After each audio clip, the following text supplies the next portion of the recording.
Hello class 11th students, this is date 16th of July 2020। आज से physics में start करेंगे हम लोग एनालिसिस ऑफ डिफरेंशिएशन। फिजिक्स में डायमेंशनल एनालिसिस हो गया, एरर एनालिसिस हो गया, वेक्टर एनालिसिस हो गया, सिग्निफिकेंट फिगर्स पढ़ेंगे। क्लास शुरू करने से पहले 11th वाले बच्चों का जो लोग मेरे साथ जुड़े हुए हैं, 10th का रिजल्ट निकल गया होगा आप लोगों का, बहुत बहुत आप लोगों को मुबारक। जितना भी जो मार्क्स आया, मेरा शुरुआत से जो लोग मेरे साथ जुड़े हुए उन लोगों को बता रहा हूँ, marks is just a number. ऊपर से ये 10th और 12th का बोर्ड्स का जो मार्क्स है वो आपके बस एक दिन का इंपॉर्टेंस है। अब इसका लाइफ में आपको कहीं पर भी किसी भी तरह के कोई इंपॉर्टेंस नहीं है। जैसे जो लोग मेडिकल का तैयारी में लग चुके हैं, तो मेडिकल के एंट्रेंस एग्जामिनेशन में जो आप रैंक लाएंगे, मेंस एडवांस में जो आप रैंक लाएंगे, एनडीए का जो लोग सोच रहे हैं एनडीए में जो रैंक लाएंगे, लॉयर बनने का सोच रहे हैं तो क्लैट के एग्जाम में जो आप रैंक लाएंगे, फैशन डिजाइनर बनने का सोच रहे हैं तो निफ्ट में जो आपका रैंक आएगा वही सब डिसाइड होगा। बाकी बहुत बहुत कॉन्ग्रेचुलेशन आप लोगों को जितना भी नंबर आया। हमारे कोचिंग से अगर बात करें तो 27 स्टूडेंट, 27 बच्चों को 27 students got more than 90%, highest 97% रहा 10th क्लास में।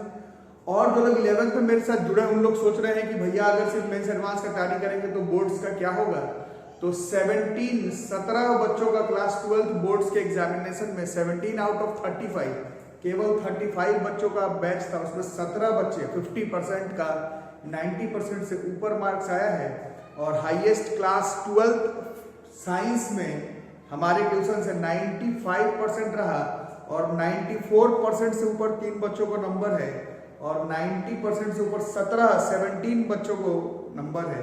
ये मैं इसलिए बता रहा हूँ ताकि आप लोगों में से कुछ लोगों के दिमाग में होगा कि सिर्फ मेंस एडवांस का तैयारी करेंगे तो बोर्ड्स में कैसा नंबर आएगा।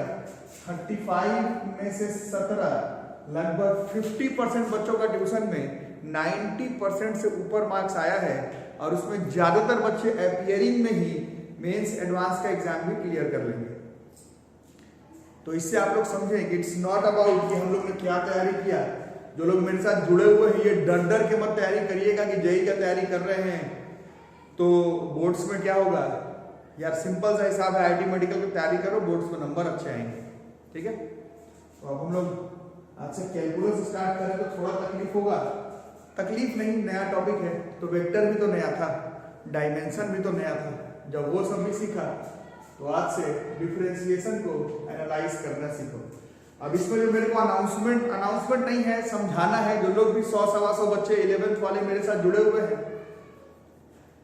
जैसे वेक्टर का कॉन्सेप्ट समझा था वैसे ही समझना। ये डिफरेंशिएशन आज से कैलकुलस स्टार्ट करेंगे। बचपन से बहुत नाम सुना होगा, कैलकुलस पढ़ेंगे, मैथ्स में कैलकुलस पढ़ेंगे, तो मैथ्स में पढ़ना कैलकुलस। जैसे वेक्टर भी मैथ्स का टॉपिक है वैसे ही differentiation, integration, differential equation, area bounded region, ये सब मैथ्स का टॉपिक है। लेकिन अभी हम लोग किसमें पढ़ रहे हैं, फिजिक्स में। तो वही वेक्टर वाला रूल होगा। मैं पूरा डिफरेंशिएशन इंटीग्रेशन तो फिजिक्स के क्लास में नहीं पढ़ाऊंगा, मैं पूरा डिफरेंशिएशन इंटीग्रेशन फिजिक्स के क्लास में नहीं पढ़ाऊंगा। उसके लिए आपको मैथ्स का, वो भी क्लास 12th का डिफरेंशिएशन इंटीग्रेशन देखना पड़ेगा।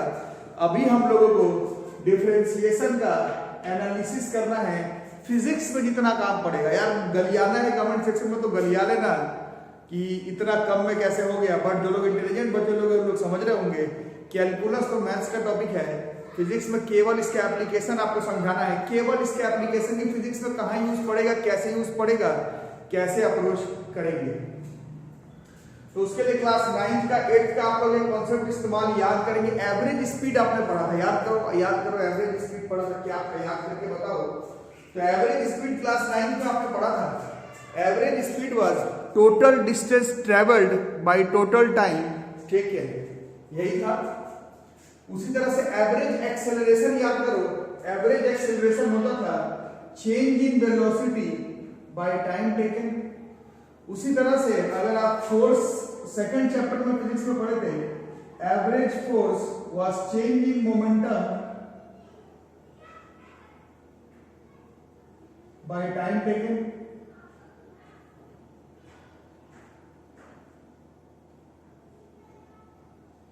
क्लास 10th में करंट पढ़ा था आई, फ्लो ऑफ चार्ज।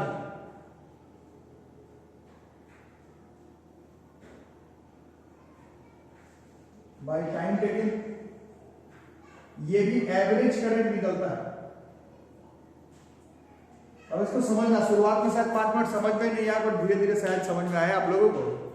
तो आप लोग बाइक में चाहे कार में ट्रैवल करते हो तो उसमें एक डिवाइस लगा हुआ रहता था, स्पीडोमीटर लगा हुआ रहता है। स्पीडोमीटर क्या मेजर करता है, चलो बताओ। स्पीडोमीटर स्पीड इंडिकेट करता है।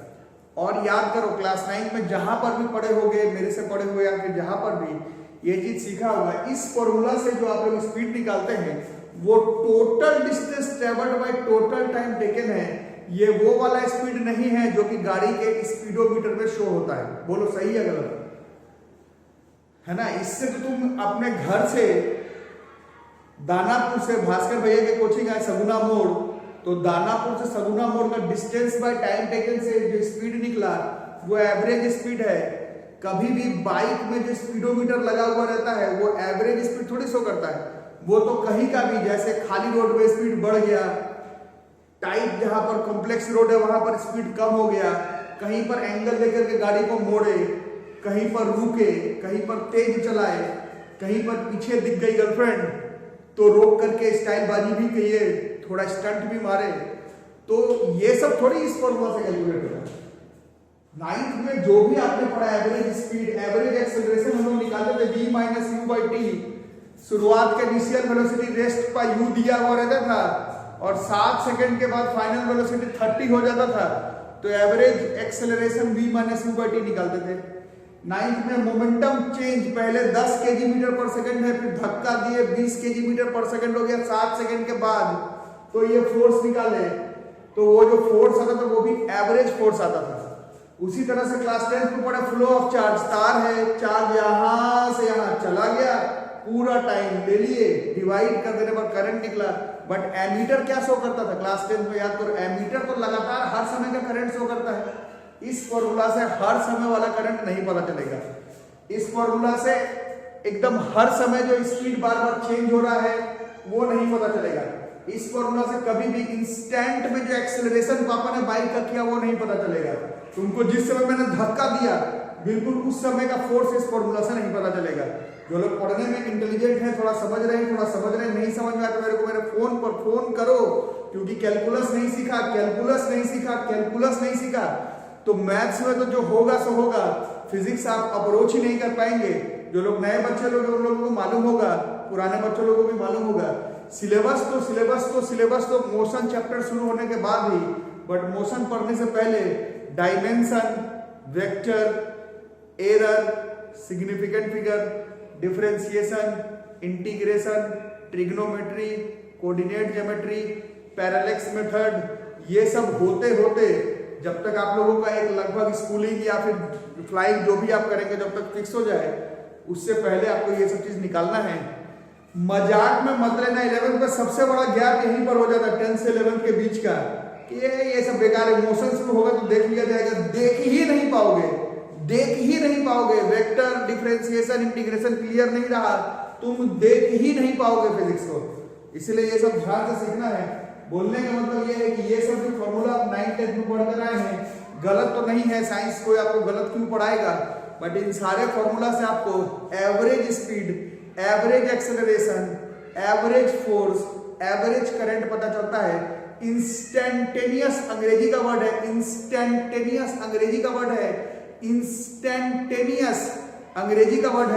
Instantaneous speed, instantaneous acceleration, instantaneous force, instantaneous current, instantaneous rate of change of y with respect to x, instantaneous rate of change of distance traveled with respect to time, instantaneous change in velocity with respect to time, instantaneous change in momentum with respect to time, instantaneous flow of charges with respect to time।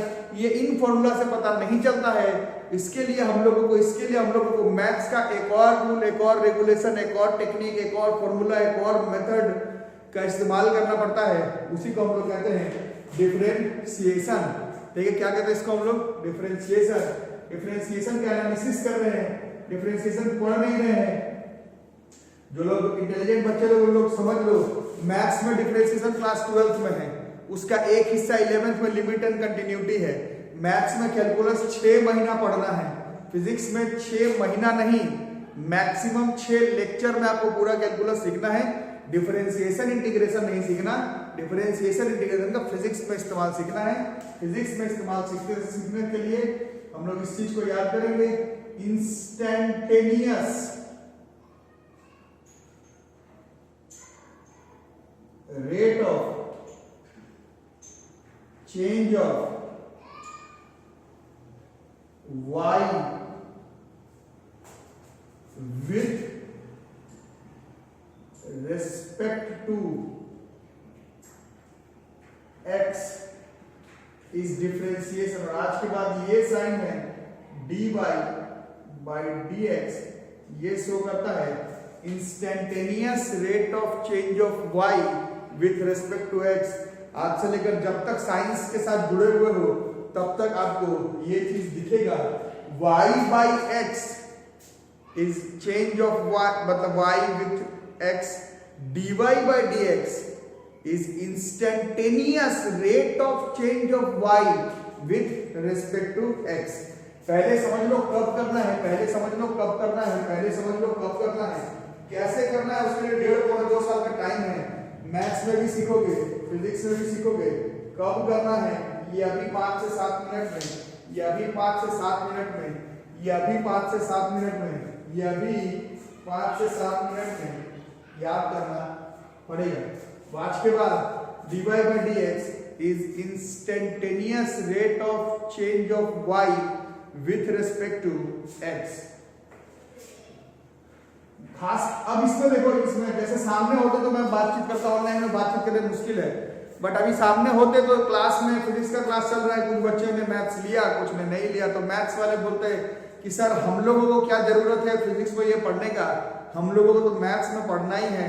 तो नहीं बच्चों, नहीं बच्चों, नहीं बच्चों, differentiation तुमको पढ़ना है मैथ्स में, बट क्लास 12th के आधे पर, मतलब 1.5 साल का 11th-12th का कॉन्सेप्ट पढ़ने के बाद मैथ्स वालों को डिफरेंशिएशन पढ़ना है। तो 1.5 साल तक फिजिक्स का क्वेश्चन कैसे बनाओगे? इंतजार करोगे 12th का डिफरेंशिएशन आएगा तब हम 11th का फिजिक्स का क्वेश्चन बनाएंगे। ये टॉपिक जो अभी हम लोग पढ़ रहे हैं, एनालिसिस ऑफ डिफरेंशिएशन, ये जितना नॉन मैथ्स वालों के लिए जरूरी है जी, उतना ही मैथ्स वालों के लिए भी जरूरी है। अभी ये सबको बराबरी पर सीखना है। कब इस्तेमाल करोगे? तो आज के बाद इंस्टैन्टेनियस वेलोसिटी के बारे में बात हो जाए, जैसे कुछ लिख करके नहीं होगा, आपको समझना पड़ता है। यहाँ पर हम लोग ये करें, instantaneous rate of change of displacement with respect to time. इससे जो वेलोसिटी निकलेगा वो इंस्टैन्टेनियस वेलोसिटी निकलेगा, instantaneous rate of displacement with respect to time. उसी तरह से instantaneous rate of change of velocity with respect to time से जो एक्सेलरेशन निकलेगा that will be instantaneous acceleration. उसी तरह से instantaneous rate of change of linear momentum, ये वेक्टर क्वांटिटी है, विथ रिस्पेक्ट टू टाइम, तो फोर्स आएगा। वैसे ये सब भी वेक्टर ही था, वेक्टर में हम लोग पढ़ चुके, तो यहाँ वेक्टर लगा दो तो यहाँ वेक्टर आ जाएगा, डिस्प्लेसमेंट वेक्टर है, वेलोसिटी। क्लास 10th में आप लोग पढ़ रहे थे करंट, I बराबर instantaneous flow of charges with respect to time निकालेंगे तो उससे हमारा इलेक्ट्रिक करंट आ जाएगा।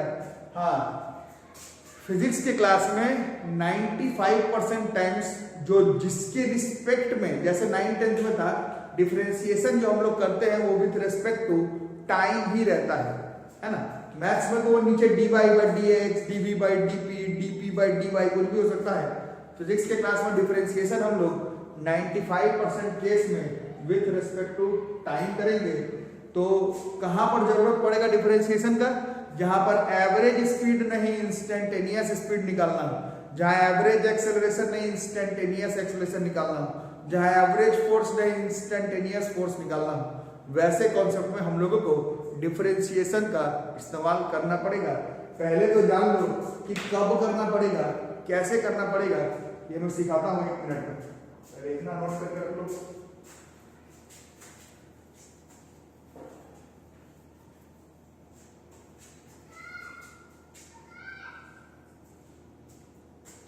तो बच्चों जब थोड़ा सा तो समझ में आया होगा कि कब करेंगे, तो सवाल है कैसे करेंगे। तो हम लोगों को डिफरेंशिएशन करना ही नहीं है, डिफरेंशिएशन तो मैथ्स में करना है, फिजिक्स वालों को डिफरेंशिएशन करना नहीं है, डिफरेंशिएशन का इस्तेमाल करना है फिजिक्स में।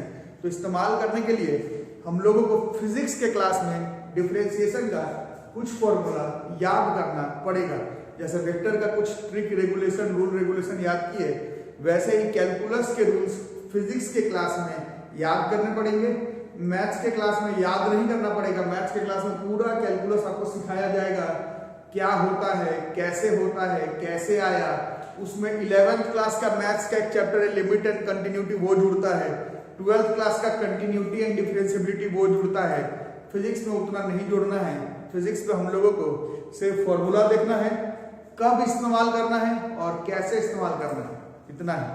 ठीक है, तो हम लोगों को कुछ फॉर्मूला याद करने पड़ेंगे डिफरेंशिएशन के, फॉर्मूलाज टू रिमेंबर। इन सब को हम लोग मैथ्स के क्लास में प्रूफ कर लेंगे।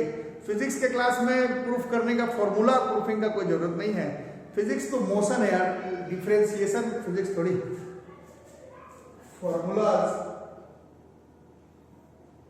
अब इसको ज्यादातर बच्चे मैथ्स भी मेरे पास ही पढ़ते हैं, तो आपको बताया जाएगा मैथ्स में कैसे आया, क्यों आया। फिजिक्स में फॉर्मूलाज याद करने पड़ेंगे, formulas to remember in differentiation.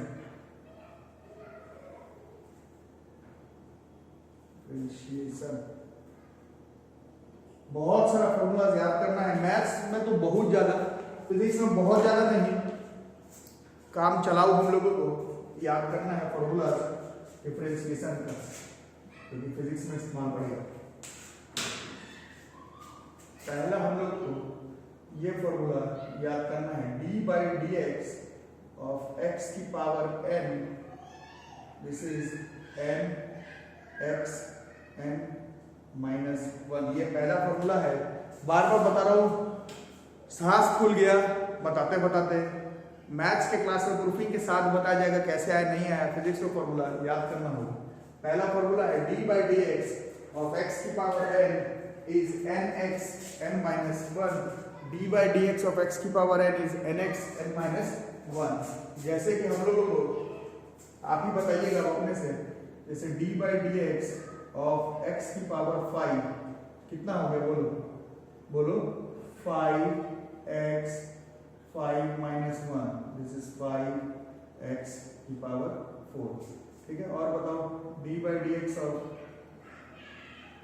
x की पावर 7, बोलो कितना हो गया, 7x 7 minus 1 7x पावर 6।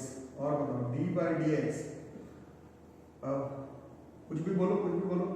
मान लो 1 by x का करना है डिफरेंशिएशन, तो 1 by x को हम लोग क्या लिखेंगे, d by dx of x का पावर -1 लिख सकते हैं।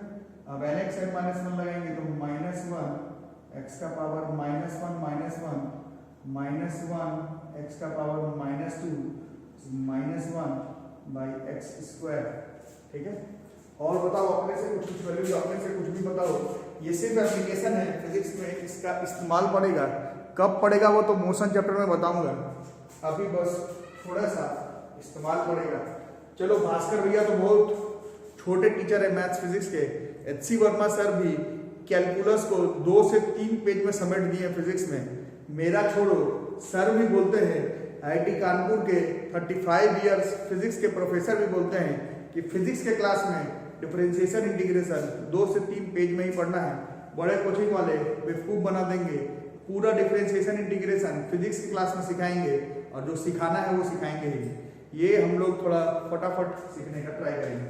अब कुछ अपने से बताओ, D by d x of 1 by, मतलब x की पावर वही 1 बाई एक्स स्क्वायर को डिफरेंशिएशन करना हो, इसको कैसे करेंगे, इसको लिख देंगे d by d x of x की पावर -2 और nx n minus 1 करेंगे तो -2x -2 -1 -2x -3, this is -2 by x Q.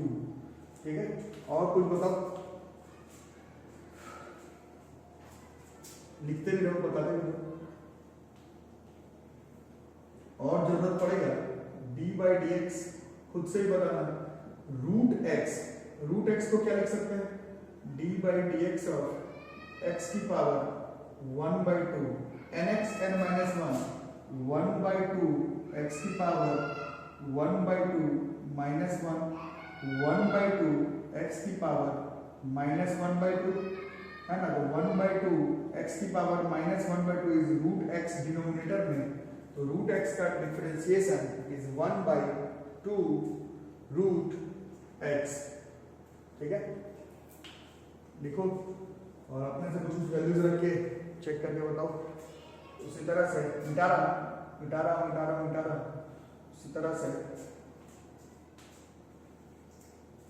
उसी तरह से बच्चों इसका बताओ, इसी का खूब इस्तेमाल करना है। D by d x of x, इसका लिखना होगा D by d x of x. इसको हम लोग क्या लिखेंगे, D by d x of x की पावर 1 है ना, एन एक्स एन माइनस 1 करेंगे तो 1 इंटू एक्स की पावर 1 माइनस 1 इंटू एक्स की पावर 0, दिस इज 1। तो D by d x of x 1, D by P of D P this is 1, D of T by D T बराबर 1। समझ आ रहा बच्चों, समझ आ रहा। ये जो लोग जैसे इस बार तो खैर ऑनलाइन क्लास चल रहा है, जैसे ऑफलाइन में क्या होता था, बच्चे जब क्लास में मौजूद हैं तो ये सीख लिए, बच्चे बाद में जब एडमिशन लेते थे, बाद में एडमिशन लेने क्लास आगे बढ़ गया है, अब ज्यादातर क्वेश्चन में इसी का इस्तेमाल पड़ता है। तो अब पूरा शुरू से कौन बताए, तो जैसे जो बच्चे हैं अब लग रहा है कि यार शुरू से बताओ, ये पिनक जाएगा, चैप्टर के बीच में आया है, तो हम लोग उन लोगों को ऐसे सिखा देते हैं और खुश भी रहता है बच्चा लोग। जैसे आया D by d x of D x, इतना समझ नहीं रहा है, चैप्टर चल रहा है, चैप्टर के बीच में नहीं आया, इसको काटे सीधा D x by d x 1 लिख दिए, उसमें भी पूरा खुश बच्चा, अरे सर आ गया आंसर आ गलू डिफरेंशिएशन का। बट वो सब तरीका नहीं है, तरीका ये है कि एक्स की पावर 1 है, टी पे पावर 1 है, टी पे पावर 1 है, और ये फॉर्मूला लगाने की वजह से इसका वैल्यू जो है वो 1 आ जा रहा है। ये पहला रूल है, d by d x of x का power n is n x n minus 1। Maths के क्लास में बताऊंगा, वो भी कभी 12th में 11th में ही बताऊंगा, लिमिट चैप्टर में ये कैसे आया, फिजिक्स के क्लास में नहीं बताऊंगा। याद करना है, कब करना है, कैसे करना है। ठीक है, दूसरा सेकंड रूल बहुत ज्यादा है, उसमें कुछ रूल्स अभी हम लोग याद करेंगे। रूल नंबर 2 है d by d x of के ऑफ फंक्शन ऑफ एक्स। अगर ऐसा रहे एक कांस्टेंट के साथ किसी फंक्शन का डिफरेंशिएशन हो तो उस कांस्टेंट को बाहर कर देना है और अंदर वाले को जैसे डिफरेंशिएशन कर रहे थे वैसे ही करते रहना है। ये अगला नियम है, ये अगला नियम है, ये अगला नियम है। बोलो इसका मीनिंग क्या हो, इसका मीनिंग ये है d by d x of 3x square को अगर डिफरेंशिएशन करना है, बताओ क्या करना है, पहले 3 को बाहर निकाल लेंगे, d by d x of x square कर देंगे, इसका आगे पढ़े हम लोग n x n minus 1, 2 into x का पावर 2 माइनस 1, तो ये 6x हो गया। उस तरह से d by d x of 7 by x है, तो हम लोग क्या करेंगे, 7 को बाहर निकाल देंगे, d by d x of x का पावर -1 करेंगे, n x n minus 1 -1 x का पावर -1 -7 एक्स का पावर -2 -7 बाई एक्स स्क्वायर। बोलने का मतलब है कांस्टेंट के साथ अगर एक फंक्शन हो तो कांस्टेंट को ही बाहर कर दो, कांस्टेंट को ही बाहर कर दो और अंदर वाले को जैसे प्यार मोहब्बत से डिफरेंशिएशन कर रहे थे, जैसे प्यार मोहब्बत से डिफरेंशिएशन कर रहे थे, जैसे प्यार मोहब्बत से डिफरेंशिएशन कर रहे थे वैसे ही करके काम चलाना। ठीक है, तो रूल नंबर 3 लाएंगे, अभी रूल नंबर 3 लाएंगे, इसको लिख लो। तो रूल नंबर 3 लाएंगे, तो तीसरा जो रूल है डिफरेंशिएशन का, तीसरा इसका भी खूब इस्तेमाल पड़ता है फिजिक्स के क्लास में। तीसरा जो रूल है डिफरेंशिएशन का वो है कि किसी कांस्टेंट को अगर डिफरेंशिएशन ही करना पड़े, इसकी वैल्यू जो है वो 0 आएगी। डिफरेंशिएशन का मतलब क्या है, instantaneous rate of change of dash फलाना विथ रिस्पेक्ट टू ढिकाना। तो जिसका रेट ऑफ चेंज ही नहीं हो रहा है, जो चेंज ही नहीं हो रहा है, जो चेंज ही नहीं हो रहा है, कांस्टेंट तो उसी को कहते हैं जो चेंज ही नहीं हो रहा है, तो उसको तुम डिफरेंशिएशन करो मैथ्स के तरीके से, फिजिक्स के तरीके से, मैथ्स के क्लास में, फिजिक्स के क्लास में कांस्टेंट का डिफरेंशिएशन विल ऑलवेज बी 0। तो d by dx ऑफ 7 ये भी 0 होगा, d by dx of √1 crore ये भी 0 होगा, d by dx of 1 by √7 minus में इसका वैल्यू 0 होगा। तो कांस्टेंट का डिफरेंशिएशन इज 0, कांस्टेंट का डिफरेंशिएशन इज 0, कांस्टेंट का डिफरेंशिएशन इज 0। बाकी जो रूल्स है, वो रूल्स अभी मैं बोर्ड पे लिखूंगा।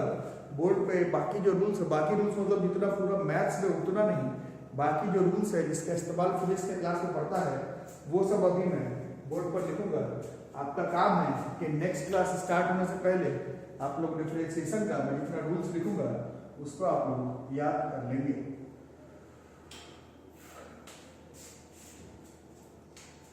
फोर्थ नंबर है d by dx of sin x। sin x का डिफरेंशिएशन याद कर लेना है, this is cos x। sin x का differentiation is cos x। cos x का differentiation is minus sin x। d by dx of tan x, this is sec square x।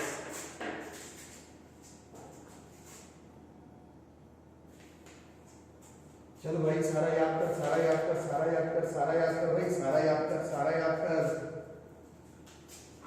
और क्या याद करोगे? एनएक्स का तो कर लिए होंगे, या आपको घर पे करना है। सेक एक्स का this is sec x into tan x. उसी तरह से cosec x is minus cosec square x, और cot x this is minus cosec x का minus cosec x cot x, और कॉट एक्स का माइनस कोसेक स्क्वायर एक्स। यार गलियाने मत लगना कमेंट बॉक्स में कि आपको डिफरेंशिएशन आता नहीं है, आपकी मर्जी, लेकिन सिर्फ उतना रूल्स बताया जाएगा फिजिक्स के क्लास में जिसका इस्तेमाल फिजिक्स के क्लास में पढ़े, जिसका इस्तेमाल फिजिक्स के क्लास में पढ़े। मैथ्स में कैलकुलस का लेक्चर कर लेना, मैथ्स का कैलकुलस का लेक्चर पढ़ना मेरे से, लिमिट्स पढ़ना 11th में, 12th में पढ़ना कैलकुलस, अगर उतना शौक है तो। बट फिजिक्स में उसका जरूरत ही नहीं है, आज पैदा होकर के पढ़ाने तो मैं आया नहीं काम पड़ता है। मैथ्स में पूरा काम है, फिजिक्स में आपको थोड़ा बहुत मालूम होना चाहिए कब करना है, कहाँ करना है। इसको अगर लिख लिया हो तो आगे लिखो d by dx of log x, this is log ex, this is 1 by x। अभी लॉगरिथम्स भी चल रहा है, मैथ्स के क्लास में भी चल रहा था, तो फिजिक्स वाले लोग अगर लॉगरिथम्स नहीं जानते थोड़ा वहां पढ़ लें। वैसे मैंने पहले भी बोला था कि लॉगरिथम्स का नॉलेज थोड़ा बहुत मैथ्स के साथ साथ फिजिक्स में भी देखना है। हाँ, इसी में याद आया, लॉगरिथम्स भी एक टॉपिक है जो कि आपको फिजिक्स के क्लास में पढ़ना है, लेकिन मैं पढ़ाऊंगा नहीं, क्योंकि जो बच्चे मेरे साथ जुड़े हुए हैं भास्कर क्लासेस के प्लेलिस्ट में जाओ, 11th का मैथ्स में लॉगरिथम्स पढ़ लो। मैं अलग से फिर फिजिक्स के क्लास में लॉगरिथम्स नहीं पढ़ाऊंगा, एक बार पढ़ लो। d by dx of exponential का power x, this is exponential का पावर x। ठीक है, पहले कितना लिख लो और एक और लिख लो, d by dx of a पे power x, this is a पे power x log e a। पहले इतना लिखो, पहले इतना लिखो, पहले इतना लिखो, पहले इतना लिखो, पहले इतना लिख लो।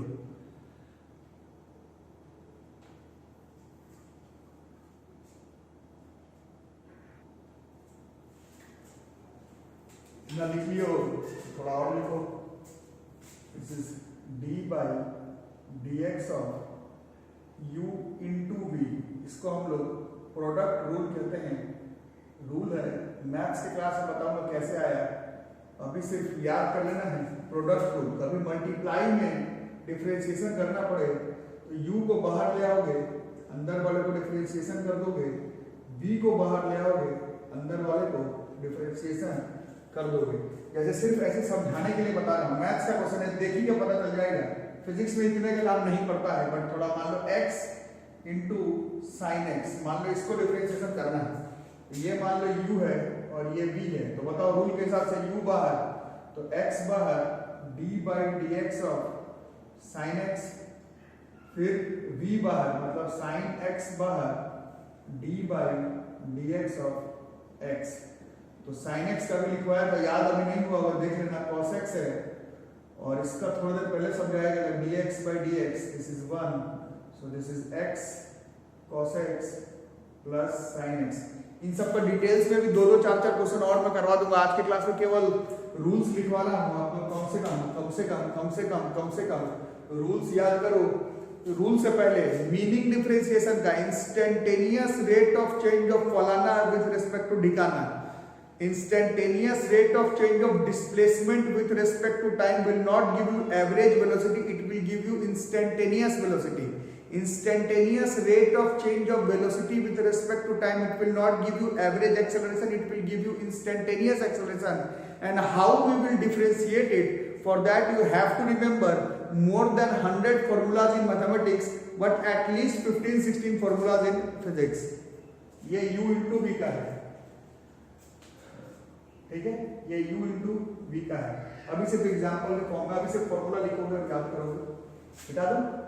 और एक और याद कर लोगे जिसको कि हम लोग कोशिएंट फॉर्मूला कहते हैं, 14th number, this is quotient formula, this d by dx of u by v, divide करना पड़ेगा, कोशिएंट है, कोशिएंट फॉर्मूला डिवाइड करना पड़ेगा, तो ये है v बाहर du by dx minus u बाहर dv by dx by v square, ठीक है, v into due by dx minus u into dv by dx by v पर स्क्वायर। इन सब का इस्तेमाल पड़ेगा फिजिक्स के क्लास में भी पड़ेगा बच्चों, ऐसा नहीं समझ लेना कि फिजिक्स के क्लास में काम नहीं पड़ेगा। इन सब का हम लोगों को भैया फिजिक्स के क्लास में भी इन सब का बच्चों की काम पड़ेगा। d by d x of u by v, d by d x of u by v is v बाहर du by dx minus u dv by dx by v square. जैसे कि कुछ भी अपने से कोई question d by d x of मान लो x by sine x है, चलो तो बताओ ये u हो गया, ये v होगा, कैसे होगा, v बाहर तो sin x बार इसको x स्क्वायर कर लेते हैं, चलो sin x bar d by d x of x square minus u बाहर मतलब x स्क्वायर बाहर d by d x of sin x और नीचे v का स्क्वायर तो sin x का स्क्वायर, तो sin x स्क्वायर का differentiation is 2x, sin x square का मैं सिखाया था 2x, बार नहीं सिखाऊंगा, minus x square, sine x का डिफरेंशिएशन अभी सिखाया गया cos x by sine x का स्क्वायर, इसको डिफरेंशिएशन नहीं करना, v का स्क्वायर डायरेक्ट, साइन एक्स का square is sine square x। ये वैल्यू तो मैंने अपने से बस ऐसे ही रखा था। आपका काम ये होगा कि ये 14 फॉर्मूला आप लोग पहले याद करके रखेंगे, कब करना है वो याद करो, कैसे करना है उसके लिए 14 फॉर्मूला याद करो, और पीछे का डायमेंशन, एरर, वेक्टर याद करो। जिन्होंने अभी तक एडमिशन नहीं लिया हो, रिजल्ट भी आ गया हो, मेरे साथ टच में हो, वीडियो देख रहे हो, बट अगर असाइनमेंट ही नहीं बना रहे तो कोई फायदा नहीं, तो मेरे साथ टच में रहना जरूरी है। और अभी भी आपको घर पर ही रह करके ही तैयारी करना है, stay at home, stay safe ही रहो। सारा सिलेबस ऑनलाइन मोड पर ही जब तक हो सकेगा हम लोग आसानी से कवर कर लेंगे, ठीक है। वीडियो आज के यहीं तक रहेगा। वीडियो अगर पसंद आ रहा वीडियो को लाइक करते चलो, चैनल को सब्सक्राइब नहीं किया अभी तक तो चैनल को सब्सक्राइब करके रखो, दोस्तों को जरूरत हो तो दोस्तों को शेयर कर दो, और एडमिशन ऑनलाइन ऑफलाइन मोड पर लेकर के रखो, और क्लास जितना हो सके अभी घर पर रह कर के, घर से बाहर मत निकलो और घर पर ही रह कर के हम लोग सारा सिलेबस कवर करेंगे। Thank you.